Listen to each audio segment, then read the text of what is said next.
আপনাকে এত পরিমাণ ভালোবাসবে আপনার প্রিয় মানুষ, আপনি কল্পনাও করতে পারবেন না।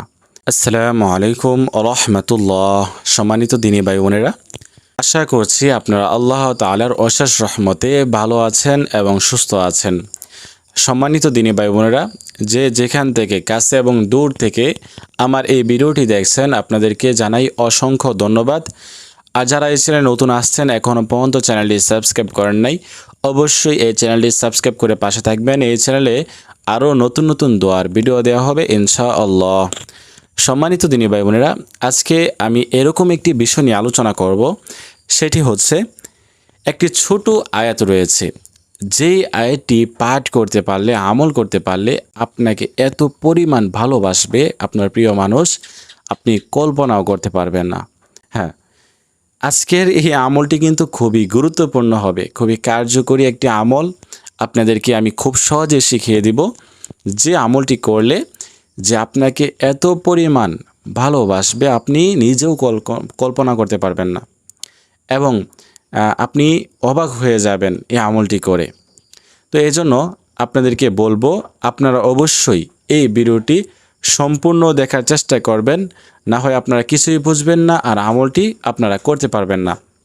সম্মানিত দিনী ভাই বোনেরা, তো যারা এই চ্যানেলটি এখনও পর্যন্ত সাবস্ক্রাইব করেন নাই, অবশ্যই আলোর কাফেলা চ্যানেলটি সাবস্ক্রাইব করে পাশে থাকবেন। এই চ্যানেল ব্যতীত আমার আর কোনো চ্যানেল নেই, আপনারা এই চ্যানেলটি সাবস্ক্রাইব করে রাখতে পারেন। সম্মানিত দিনী ভাই বোনেরা, তো আমি যেই বিষয়টি নিয়ে আলোচনা করতে যাচ্ছি, খুবই গুরুত্বপূর্ণ একটি আমল। আপনাদের যাদের সমস্যা রয়েছে, স্বামী স্ত্রীর মধ্যে মিল মহাব্বত নাই, একে অপরকে দেখতে পারে না, তো এরকম যদি হয়ে থাকে আপনি এই আমলটি করতে পারেন। তো সেজন্য আপনাদেরকে কি করতে হবে, ওই ব্যক্তির কথা মনে করে, যদি দূরে থাকে তাহলে ওই ব্যক্তির কথা মনে করে আপনি দূর থেকে আমলটি করতে পারেন, এবং যদি আপনার কাছে থাকে তাহলে আপনি ওই ব্যক্তির দিকে তাকিয়ে যখন আপনার সম্মুখে আসবে তখনই আপনি আমলটি করে নেন। প্রথমে 3 বার ইস্তিগফার পাঠ করবেন, আস্তাগফিরুল্লাহ আস্তাগফিরুল্লাহ আস্তাগফিরুল্লাহ। তারপরে 3 বার দরুদ শরীফ পাঠ করবেন, যেই দরুদ শরীফ আমরা নামাজের মধ্যে পাঠ করে থাকি। আল্লাহুম্মা সাল্লি আলা মুহাম্মাদিন ওয়া আলা আলি মুহাম্মাদ কামা সাল্লাইতা আলা ইব্রাহিম ওয়া আলা আলি ইব্রাহিম ইন্নাকা হামিদুম মাজিদ।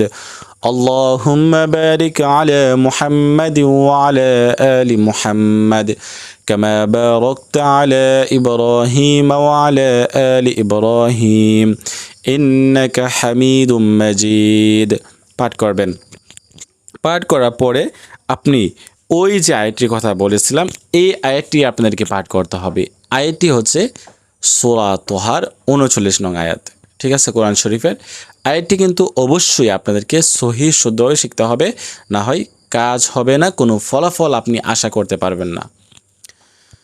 وألقيت عليك محبة مني وألقيت عليك محبة مني وألقيت عليك محبة مني।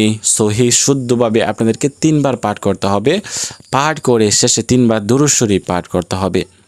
তো এই আমলটি যদি আপনারা করতে পারেন তাহলে স্বামী স্ত্রী একে অপরের প্রতি মহাব্বত বাড়বে, ভালোবাসা বৃদ্ধি পাবে। এই আমলটি আপনারা বিশেষভাবে করতে পারেন। তো আজকের মতো এই পর্যন্তই। সকলে ভালো থাকুন, সুস্থ থাকুন। আল্লাহ হাফেজ।